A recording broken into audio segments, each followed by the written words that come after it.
Good afternoon. Welcome back once again after the lunch and after the delicious, strongest and tremendous deliverance from the Honorable President Mr. Tametu Binji.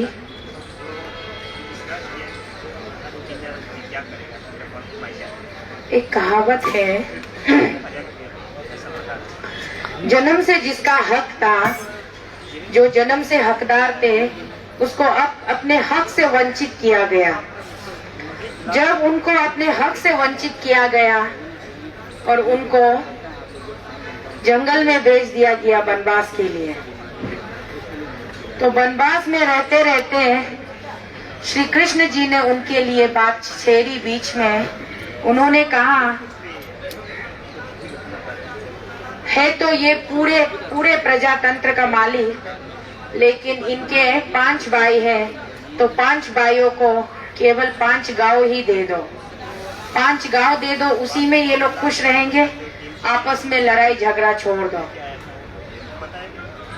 5 पांडवों के लिए सिर्फ 5 गांवें मांगी गई, लेकिन 100 कौरवों के एक दुर्योधन ने वो 5 गांव भी देना उन्होंने मुनासिब नहीं समझा। तो नतीजा क्या निकला? नतीजा निकला कुरुक्षेत्र का मैदान, और ऐसी खूनी जंग, ऐसी खूनी लड़ाई लड़ी गई कि लोग लहूलुहान हो गए और हमारी भारत की धरती माता खून से नहाने लगी। वो लड़ाई थी उस महाभारत की, जिसमें लोग अपने हक के लिए, पांडवों ने अपने हक की लड़ाई लड़ी और अपने हक के लिए आवाज उठाई, तो कौरवों ने उसको उसका हक देने से इनकार किया। आज हमारी स्थिति भी कुछ यूं ही पांडवों वाली स्थिति है। हम अपनी हक की लड़ाई लड़ रहे हैं, लेकिन फर्क सिर्फ इतना है, पांडवों ने 5 गांव की उम्मीद लगाई थी, हम तो यहाँ 1 गांव की भी नहीं, 1 गज जमीन की भी नहीं, केवल 2 एजेंसियों की उम्मीद लगाए बैठे हैं, एक सीबीआई और दूसरे ईडी की। तो दिल्ली से हम एक टुकड़ा जमीन का काट कर नहीं ले जाना चाहते। अपने दिल्ली को हम यूं ही खूबसूरत और हरा भरा दिल्ली हमेशा देखना चाहते हैं। हम दिल्ली के जमीन पर जब भी आते हैं, हमारा सीना चौड़ा हो जाता है, फक्र से फूल जाता है, क्योंकि हम अपनी देश की राजधानी में आए हैं। तो यहाँ इस राजधानी में आकर के हम अपने प्रधानमंत्री जी से, जो हमारे देश के रखवाले हैं, जो हमारे देश के अन्नदाता हैं, उनसे हम क्या मांग रहे हैं? सीबीआई और ईडी, अगर दोनों ही देना आपके लिए इतना नागवार है, तो कम से कम पहले सीबीआई को भेज दीजिए, ईडी को कुछ महीनों बाद भी भेजिए, वो भी चलेगा, लेकिन दोनों में से एक तो जरूर भेजिए, भेज ही दीजिए। फिर दोनों को साथ साथ भेज देते तो और भी बढ़िया रहता। हंसी खुशी 2 डिपार्टमेंट्स मिलके अपनी तरीके से जांचबीन करते हैं, जांच पड़ताल करते हैं।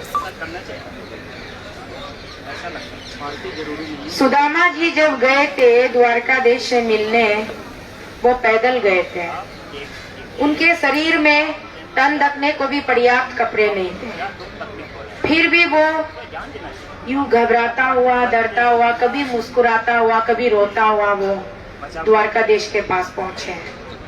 और द्वारपालिका से जब बोला कि मैं श्री कृष्ण का दोस्त हूँ, तो द्वारपालिका ने उसे अंदर जाने से मना किया। फिर भी अंदर श्री कृष्ण जी के पास सूचना पहुंचाई गई कि कोई आपका बचपन का दोस्त आया है। सुदामा जी को मिलने के लिए, उनको अंदर लाने के लिए श्री कृष्ण जी सिंहासन छोड़ उठ खड़े हुए, दौड़े भागे और द्वार की तरफ आ गए, और मुख्य द्वार पर पहुंचकर यूं गले लगाए सुदामा को, और आंसुओं से दोनों भीग गए। फिर बचपन की यादें ताजा हुई और उनको अंदर महल की तरफ, अंदर प्रवेश के द्वार की तरफ ले गए। फिर महल में ले जाके उनको भरपेट खाना खिलाया और उनकी हालचाल पूछी कि तुम्हारा जीवन कैसा व्यतीत हो रहा है। तो सुदामा जी मुस्कुराते हुए बोले, कान्हा तुम तो बहुत बड़े आदमी बन गए हो, मेरी तो खैर छोड़ दो, मैं खुश हूँ तुम्हें इस तरीके से देखकर मैं बहुत खुश हूँ। फिर कान्हा जी ने उनसे पूछा कि तुम्हें क्या चाहिए बोलो, ए मेरे मित्र तुम्हें क्या चाहिए बोलो। तो सुदामा जी बोले मुझे कुछ नहीं चाहिए, मैं अपने मित्र से इस तरीके से मिली और तुम मुझे मुख्य द्वार तक मेरे स्वागत के लिए तुम खुद चलकर आए, वही मेरे लिए बहुत ही बड़ी बात थी। तो आगे मैं अब यहाँ से चला जाऊंगा। फिर कान्हा जी ने पूछा कि तुम किस तरीके से जाना पसंद करोगे। तो सुदामा जी ने कहा मैं जैसे आया था वैसे ही लौट कर जाऊंगा। आने लगे। श्री कृष्ण जी को एहसास था कि सुदामा को भूख लगी है, वो जब चन्ना खा रहा है, फिर भी वो मुस्कुरा रहे थे, वो कुछ नहीं बोल रहे थे। बाद में जब वो आमने सामने आए तो उसने पूछा कि मेरे मित्र मैया ने जो चन्ना दिया था वो कहाँ है। तो सुदामा बोले कान्हा मुझसे गलती हो गई, मुझे माफ कर दो, मुझे बहुत जोरों की भूख लगी थी तो मैंने वो खा लिया। उस मित्र को जिन्होंने छोटा ही सही उनके साथ मतलब एक तरीके से थोड़ी सी गद्दारी की थी, जो चन्ना उन दोनों को मिल बांट कर खाना चाहिए था वो चन्ना सुदामा जी अकेले ही खा गए और श्री कृष्ण जी को भूखा पेट ही जंगल से वापस लौटना पड़ा। लेकिन जब वे दोनों बड़े हो गए और श्री कृष्ण जी द्वारका के वो राजा बन गए और सुदामा जी गरीबी की जिंदगी यापन कर रहे थे, उस बीच भी जब सुदामा मिलने आए तो श्री कृष्ण जी अपनी सिंहासन छोड़ उठ खड़े भागे उनके स्वागत के लिए। ये होती है मित्रता। हम ऐसी प्रेम, ऐसी संवेदन, ऐसी ममता भरी देश के राज्य है, देश के निवासी है, भारत देश के, और इसी भारत देश के अंदर हमारा अरुणाचल पड़ता है। तो अरुणाचल के सरकार को किस बात की अहंकारी है? हमने तो सिर्फ एक ही पाप किया है, आप लोगों का समर्थन करके, आपको वोट देके, वरना हमने तो कोई पाप नहीं किया है। आपको वोट देना अगर पाप है और इस बात की सजा ये है कि तुम 2400 किलोमीटर पैदल जाकर के भी वहाँ पहुँच करके 1.5-2 महीना तुम वहाँ चिल्लाते रहो, चीखते रहो, फिर भी हम तुम्हारी आवाज नहीं सुनेंगे, ये अगर आपका जिद्दीपन, ये अगर आपका फैसला है तो फिर हम क्या करें। इसीलिए हम अपने देश के प्रधानमंत्री जी नरेंद्र मोदी जी से कहते हैं, उनसे गुजारिश करते हैं कि जरा इनकी आंखें खोलिए और इनको बताइए कि हम किस देश के नागरिक हैं। हम उस श्री कृष्ण के देश के नागरिक हैं, हम उस मर्यादा पुरुषोत्तम भगवान राम के देश के नागरिक हैं, जहाँ पर भगवान राम ने अपने हिस्से का सिंहासन अपने छोटे भाई भरत के नाम करके माता कैकेयी के जुबान पर अपने पिताश्री को विवश होते हुए देखकर उन्होंने त्याग किया और 14 साल की वनवास में चले गए। हम ऐसे त्यागपति भगवान राम के देश के निवासी हैं, जहां हम अपने बुजुर्गों को हम सराहते हैं तो अपने मित्र के लिए हम जान भी दांव पर लगाते हैं। तो हमारी इस देश में आज ऐसी स्थिति आ गई है कि भाई भाई का दुश्मन होता दिख रहा है, बहन बहन का दुश्मन होता दिख रहा है, पड़ोसी पड़ोसी का दुश्मन होता दिख रहा है, और आपस में तकरार लगाने के लिए न जाने कहां से किन किन कोनों से चुगलखोर निकल के आ रहे हैं और चुगलियों का व्यापार सजा हुआ है, चुगलियों की खरीद फरोख्त हो रही है। एक बंदा आके ये चुगली देके गया तो दूसरा बंदा आके उस चुगली को 2 किलो के भाव खरीद कर 5 किलो में बेचा, तो दूसरे ने उसको 15 किलो में खरीदा और 50 किलो में बेचा। तो ये किस तरीके की एक नफरत की राजनीति फैलाई हुई है। बहुत ही दुर्भाग्य की बात है कि हमारे ही प्रदेश के, हमारे अपने प्रदेश के, हमारे अपने परिवार के भाई भाई है, कुछ लोग आपस में बंटवारा कर रहे हैं, आपस में एक दूसरे को नफरत बांट रहे हैं। इसी के चलते अभी जो थोड़ी देर पहले हमारे प्रेसिडेंट साहब ने जो एक ऑडियो क्लिप आप लोगों को सुनाई है, वो उसका नतीजा है। वो बहन क्यों रो रही है, वो बहन क्यों चिल्ला रही है? वो बहन क्यों सवाल किए जा रही है कि आखिर राज्य में हो क्या रहा है, हमारे प्रदेश में हो क्या रहा है, लोग एक दूसरे के खून के प्यासे क्यों हैं, लोग खरीद फरोख्त के व्यापार में क्यों लगे हुए हैं। खरीदी उसको जानी चाहिए जो कीमती हो, ना कि नफरत को खरीदना, नफरत को खरीद कर बांटना। हम टीम ए ऐसी क्या है, कौन से देश से आए हैं हम, क्या हम पड़ोसी के हमारे दुश्मन के देश से आए हैं, ना हम कौन से दूसरे प्लैनेट से आए हैं। टीम एसी के प्रति इतना जहर क्यों उगलता है, और जो भी कोई टीम एसी को समर्थन देने के लिए आगे आता है तो हमारे समर्थकों को इतनी नफरत भरी निगाह से क्यों देखा जाता है। क्या हमारे देश के पूर्वजों ने हमें नफरत सिखाई थी? ना, हमारे देश के पूर्वजों ने हमें प्रेम करना सिखाया था, मोहब्बत करना सिखाया था, बलिदान देना सिखाया था, एक दूसरे के मदद के लिए हमेशा आगे बढ़ना सिखाया था। कभी हमारे देश के पूर्वजों ने एक दूसरे का जान लेने के लिए नहीं सिखाया है। ये तोरा में यहूदियों का जो होली बुक है उनको कहते हैं तोरा, और जिनको इंग्लिश में कहते हैं ओल्ड टेस्टामेंट। तोरा में ओल्ड टेस्टामेंट में लिखा है, मोजेस ने बोला कि आंख के बदले आंख, डांट के बदले टांग, कान के बदले कान। ये यहूदियों का एक कानून है, तोरा में जिस तरीके से लिखा गया है। उसी तोरा के कानून को बदलाव लाने के लिए इस संसार में यीशु मसीह का जन्म हुआ था। और यीशु मसीह जब इस संसार में जन्मे, वो मनुष्य के रूप में आए, उनका जन्म हुआ, उसके बाद उनकी शिक्षा ये थी कि कोई अगर आपको यहाँ थप्पड़ मारता है तो दूसरा गाल भी दे दो, ताकि उसके मन को शांति मिले। आपको यहाँ थप्पड़ मार के उनको शांति मिल रही है तो पूरी शांति, संपूर्ण शांति के लिए ये गाल भी दे दो। ये यीशु मसीह का सीख था। हमारे गीता में क्या लिखा है? कर्म किए जा, फल की इच्छा ना कर, फल तुझे अपने आप तेरे कर्मों के हिसाब से ही मिलेगा। तो हम अपना कर्म कर रहे हैं, हम अपने राज्य को बचाने के लिए हम अपना कर्म कर रहे हैं, हम किसी को नफरत नहीं बांट रहे हैं। यहाँ पे लोग हमारे पीछे नफरत का विषाज क्यों चला रहे हैं? तो बहुत ही दुर्भाग्य की बात है। भाई भाई आपस में मत लड़िएगा, बहन बहन आपस में मत लड़िएगा।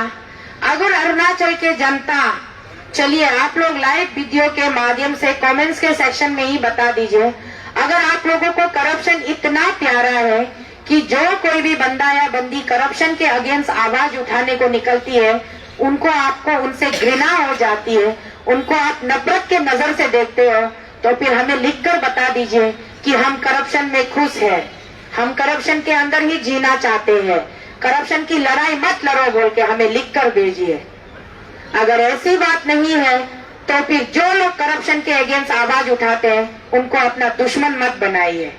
हो सके तो एक बोतल पानी पिलाइए, एक कप चाय पिलाइए, प्यार से बात कीजिए। अगर आप कुछ नहीं दे सकते, बेकार में लोगों पे उंगली मत कीजिए। मैंने पहले भी कहा था, किसी के निजी जिंदगी में व्यक्तिगत रूप से पर्सनल मत हो जाना। अगर आप पर्सनल होने लगोगे तो हमारा ट्राइबल स्टेट है, बहुत ही छोटा सा जगह है, घर घर की हम हेड काउंटिंग करते हैं, कौन से गांव में कितने घर है और उस घर में कितने मेंबर है, हमें हर एक का हिसाब पता है। अगर तोरा में जिस तरीके का कानून लिखा गया है उसी के तरीके अगर आंख के बदले आंख मांगेंगे तो कितने लोगों का आंख फोड़ा जाएगा, कितने लोगों का सिर कलम हुआ हो जाएगा। तो फिर चैन और अमन कहाँ है? हम चैन चाहते हैं, अमन चाहते हैं, प्यार से जीना चाहते हैं, समझदारी से जीना चाहते हैं। अगर हम कुछ नहीं चाहते हैं तो केवल एक ही चीज नहीं चाहते, वो है करप्शन। भ्रष्टाचारी हम नहीं चाहते हैं, भ्रष्टाचार को खत्म करना चाहते हैं हम। बिना भ्रष्टाचार के जिसका जो हक है, हकदार वाले उसी हक से जिए, हमें कोई प्रॉब्लम नहीं है, हमें उसमें खुशी मिलेगी। मैं भी 3 बच्चों की माँ हूँ। अगर मेरे 3 बच्चों का अगर पढ़ाई लिखाई ठीक नहीं होता है, वो कॉम्पिटिटिव एग्जाम में वो क्वालिफाइड नहीं होता है, मुझे कोई बात का, किसी बात का कोई चिंता नहीं रहेगा, क्योंकि वो उसके लायक ही नहीं थे, मैं ये सोचूंगी। लेकिन जिस बच्चे के माता पिता पैसे वाले होते हैं, थोड़ा सा धन संपत्ति वाला होता है, वो अपने बच्चे को उठा करके खरीद फरोख्त करके आगे सीट में बिठा देता है, और जो जानकारी वाला बच्चा होता है, जो लायक वाला बच्चा होता है, वो पीछे दब के रह जाता है। तो हम इसे नहीं मानते, इसे हम नेपोटिज्म कहते हैं, इसे हम नेपोटिज्म कहते हैं, इसे हम फेवरेटिज्म कहते हैं, इसे हम करप्शन कहते हैं। तो इसी से हमें लड़ना है। कल मैंने फेसबुक पे एक कमेंट्स पढ़ा, शायद भाई आकाश शुक्ला जी ने कोई पोस्ट डाला होगा फेसबुक पे कि वो APSC के मुहिम के ऊपर कवरेज करना चाहते हैं। उस पे कुछ लोगों ने कमेंट्स किया और आकाश जी को बोला कि आपके इस डिसीजन के लिए हम बहुत खुश हैं, लेकिन आपसे खास रिक्वेस्ट है कि आप हमारे APPSC मुद्दे को AAC से कृपया ना जोड़ें, क्योंकि ये बहुत ही संगीन और सीरियस मुद्दा है। हम एक्सपीरियंस नहीं चाहते कि आप इसको पॉलिटिसाइज करो। वो पढ़ के 1 मिनट के लिए मुझे बहुत दुख हुआ, आंसू आ गए मेरे आंखों से, और फिर अपने आप को संभाला मैंने। मुस्कुराते हुए वो कमेंट्स मैंने स्क्रीनशॉट मारा और अपने फेसबुक अकाउंट से मैंने उसको पोस्ट किया, उस कमेंट्स को। कैप्शन में ये लिख करके पोस्ट किया कि अरुणाचल में अगर एक्सपीरियंस ऐसे सोचते कि हम टीम AAC जो है मुद्दों को पॉलिटिसाइज कर रहे हैं, तो इससे बड़ी दुर्भाग्य की बात क्या होगी। हम आप लोगों के साथ जो अन्याय हो रहा है, आप लोगों के फ्यूचर के साथ जो खिलवाड़ हो रहा है, उसके अगेंस्ट में हम आवाज बुलंद कर रहे हैं, फिर भी आपको लगता है कि हम पॉलिटिसाइज कर रहे हैं। तो हम क्या करें उस पे। आपके कहने का मतलब है कि आप खुद लड़ लेंगे, हम उस पर इंटरफियर ना करें, मतलब हमारे साथ ही ना जोड़ा जाए आपके मुद्दे को। यहाँ हमारे 4 तरफ डिमांड में देखिए, हमने 4 तरफ डिमांड में 9वें नंबर पे आपका मुद्दा लगाया हुआ है। 9th नंबर में 4 तरफ डिमांड में हमने आपका मुद्दा लगाया है, APPSC के पेपर लीकेज के इशू को। अगर आप चाहते हैं कि हम टीम AAC पेपर लीकेज के इशू में बात ना करें, तो फिर सारे एक्सपीरियंस अगर ये चाहते हैं तो हम क्या कर सकते हैं बताइए। हम यहाँ कोशिश कर रहे हैं कि जो भी अन्याय हो रहा है, अन्याय को रोका जाए, जो भी करप्शन हो रहा है, करप्शन को रोका जाए। तो आप कहते हैं कि यहाँ पॉलिटिसाइज हो जाएगा। किस प्रकार का पॉलिटिसाइज हो जाएगा हमें समझ में नहीं आता है। मतलब आपकी आंखों पर क्या चढ़ा हुआ है, किस रंग का चश्मा चढ़ा हुआ है पता नहीं, कहना क्या चाहते हैं मुझे नहीं पता।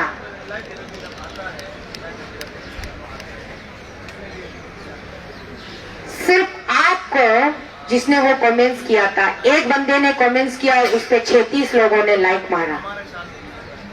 मतलब कमेंट्स एक ने किया, 36 लोगों ने लाइक मारा। इसका मतलब 37 लोग नहीं चाहते कि टीम AAC आपके मुद्दे को उठाए। आउट ऑफ 1 लाख एक्सपीरियंस से 37 लोग नहीं चाहते, तो बाकी लोग क्या चाहते हैं ये भी जरा खुल के बता दीजिए सोशल मीडिया के माध्यम से, ताकि हम टीम AAC आपस में बैठकर हम डिसाइड करें कि हमें इनके मुद्दे को उठाना है कि नहीं उठाना है। बड़ी दुख की बात है, हम अपने स्टेट को अंधकार में नहीं बढ़ने से पहले हम रोकना चाहते हैं, और एक आप लोग हो जो अंधकार में धकेलना चाहते हो। यहाँ पे आपको सब कुछ पॉलिटिसाइज लग रहा है, पॉलिटिकलाइज लग रहा है। तो आप लोग एक्सपीरियंस लोग कृपया करके बता दीजिए, देश के संविधान में भी कानून का संशोधन हो सकता है। देश में अगर कोई सख्त से भी सख्त कानून लाना हो, उसमें भी अमेंडमेंट हो सकता है। Until and unless when there is no strong political will नहीं होगा तब तक कोई कानून में बदलाव नहीं आता है। तो आपके साथ में जो अन्याय हुआ है उसको रोकने के लिए, एक प्रॉपर इन्वेस्टिगेशन को कैरी आउट करने के लिए, वहां पर भी एक स्ट्रॉन्ग पॉलिटिकल विल की जरूरत है, एक हार्ड डिसीजन की जरूरत है। तो वो स्ट्रॉन्ग पॉलिटिकल विल कहाँ से आएगा? जब हम जैसे प्रेशर ग्रुप, हम जैसे आंदोलनकर्ता जब हम आवाज नहीं उठाएंगे। आप घर पर बैठकर मोबाइल में आपके हैंडसेट को पकड़कर आप टाइप मार मार कर पोस्ट करते रहोगे, आपको क्या लगता है चेंजेस आएंगे? कभी नहीं। चेंजेस लाना है तो आपको सड़कों पर उतरना पड़ेगा, सरकार से मांग करनी पड़ेगी अपने संविधान के अंदर रहकर। आपकी संविधान आपको जिस बात की आजादी देती है, जिसके आप हकदार हो, अपना हक को आपको क्लेम करने सकना पड़ेगा।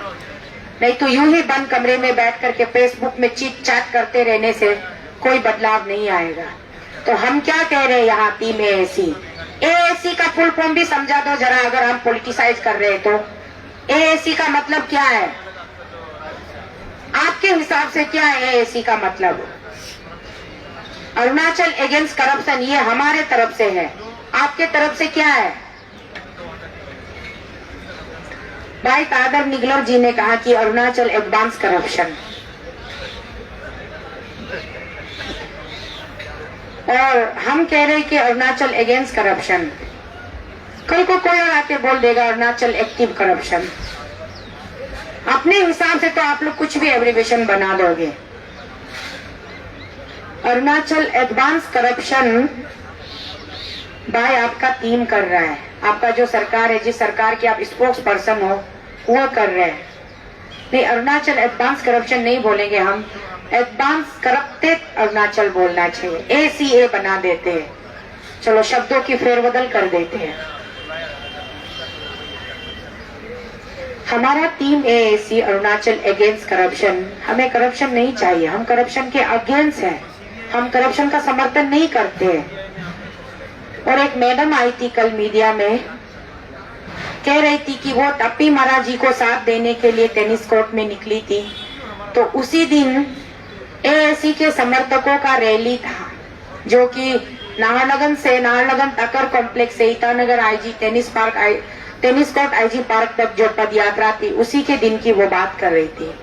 और वो बार बार कह रही थी कि मैं करप्शन टीम का, करप्शन वालों का साथ नहीं हूँ, करप्शन वालों का मैं साथ नहीं हूँ। कुछ लोग मुझे पूछ रहे थे कि आप करप्शन वाला का साथ कब ज्वाइन हो गया, कब ज्वाइन हो गया? तो वो बोल रही थी कि मैं करप्शन वालों का साथ नहीं हूँ और मैं टप्पी मारा को सपोर्ट करने गया था, मुझे करप्शन वालों से कोई लेना देना नहीं, ये बार बार कह रहे थे। मैडम, आप जब मीडिया में बोलती हो दोबारा प्लीज बोलिएगा मीडिया में आकर के और क्लियर कीजिएगा ये करप्शन वाला कौन है? करप्शन वाला सरकार है, हम लोग करप्शन वाले नहीं है, हम करप्शन नहीं चाहिए बोलने वाले हैं। तो अगर आप करप्शन वाला का साथ नहीं है तो ऑटोमेटिकली आप तो हमारे ही साथ हो ना। अगर आप करप्शन वाले के साथ हो तो आप बताइए कि मैं करप्टेड गवर्नमेंट का साथ हूं, जो करप्शन के अगेंस्ट वाले उसका साथ नहीं हो, ये बताइए आप। मैं करप्शन वाला का साथ नहीं हूं, तो करप्शन वाले का साथ नहीं है तो अच्छी बात है ना। तो आप तो टीम एएसी के मेंबर हो गए, अगर आप करप्शन वाले के साथ नहीं है तो थोड़ा कंफ्यूजन होता है। या तो आप सही तरीके से बोलिए कि आप करप्शन के साथ है तो करप्शन के साथ है बोल दीजिए, नहीं तो करप्शन के साथ नहीं है तो करप्शन के साथ है। जो भी कोई व्यक्ति या औरत या महिला राज्य में जो करप्शन का समर्थन नहीं करता है वो ऑटोमेटिकली टीम एएसी का मेंबर होता है, क्योंकि टीम एएसी एक आवाज है, एक मुहिम है, एक आंदोलन है, ये कोई राजनीतिक दल नहीं है। दूर दूर तक हमें किसी राजनीतिक दल से कोई लेना देना नहीं है, कोई राजनेता नहीं है हमारे बीच में, हम सब आम जनता है। हमें करप्शन नहीं चाहिए बोलकर एक झूठ में, एक सुर में हम अपनी आवाज को बुलंद करते हुए अरुणाचल से यहाँ तक पहुंचे हैं। इसीलिए जो करप्शन के साथ में है वो साइडलाइन हो जाइए। चलिए डिस्ट्रिक्ट वाइज काउंटिंग शुरू करते हैं। पापुम-पारे डिस्ट्रिक्ट में कितने लोग करप्शन को पसंद करते हैं? ये आप लोग मीडिया टीम लोग, आप लोग एक ओपिनियन पोल निकालिए ना कि करप्शन का समर्थन कितने लोग कर रहे हैं और करप्शन के अगेंस्ट में कितने लोग हैं। अगर करप्शन के समर्थन में मेजोरिटी आ गए तो हम ये धरना छोड़ देंगे। क्या फायदा है जब मेजोरिटी लोग करप्शन के साथ जीना चाहेंगे? तो अगर करप्शन नहीं चाहिए बोल के करप्शन के अगेंस्ट में मेजोरिटी लोग आ गए तो हम कभी नहीं छोड़ेंगे। हम उन लोगों के लिए आवाज बुलंद करते रहेंगे। क्यों? सही कहा ना गलत कहा? आप लोग भी जवाब नहीं दे रहे हो, क्या हो गया? आप लोग भी मतलब करप्शन के साथ हो? बिल्कुल सही कहा। तो चलिए कल से आप लोग एक ओपिनियन पोल खोलिए, पब्लिक से पूछिए कितने लोग करप्शन के समर्थन में और कितने लोग करप्शन के अगेंस्ट में है। और लोग कुछ कुछ कमेंट्स कर रहे हैं कि बोर हो गया, धरना देख देख के बोर हो गया। धरना क्या एक दिन का होता है? धरना महीनों घंटों सालों साल चलता है। जब तक आपका मुद्दा पे आपका कोई समाधान ना हो तो धरना कैसे खत्म हो जाए? हम आपको क्या एंटरटेन करने के लिए यहाँ धरना कर रहे हैं? लॉजिक पे आइए, लॉजिकली बात कीजिए। आपके बोर होने से या आपके इंप्रेस होने से हमें कोई फर्क नहीं पड़ता है। हमें फर्क पड़ता है कि राज्य में करप्शन छाया हुआ है और इस करप्शन को मिटाना है। आपको बोरियत से हम एंटरटेन करने के लिए यहाँ धरना पे नहीं बैठे हैं। अगर आपको नहीं देखना तो मत देखिए लाइव वीडियो, कमेंट्स भी मत कीजिए बोर हो गए धरना देख देख के। ये क्या होता है? इस लाइन का मतलब क्या है? अगर आप करप्शन के साथ जीने में खुश हैं तो जिए करप्शन के साथ। पानी में धूप मरिए या आग में झुलसिए, हमें भी कोई फर्क नहीं पड़ता है। हमें फर्क पड़ता है जो लोग करप्शन से ऊब चुके हैं, जिनको करप्शन नहीं चाहिए, हम उनके लिए आवाज उठा रहे हैं। खास करके मुझे करप्शन नहीं चाहिए तो मैं अपने लिए आवाज उठा रही हूँ। उसे तुम्हारी बोरियत और तुम्हारी एंटरटेनमेंट से मेरा क्या वास्ता? बोर हो गए हैं धरना देख देख के, भाषण सुन सुन के। तो क्या तुम्हें एंटरटेन करने के लिए हम यहाँ से चिल्ला रहे हैं? हम मोदी जी को पुकार रहे हैं, भारत की सरकार को पुकार रहे हैं। करप्शन से आजादी के लिए हम लड़ाई कर रहे हैं। हम एक इनकलाब की लड़ाई लड़ रहे हैं। हमें चेंजेस लाना है सिस्टम में। जो सिस्टम करप्टेड हो चुका है उस सिस्टम को सुधारना है। तुम्हें बोर होना है तो होता रहो, तुम्हें मजे ले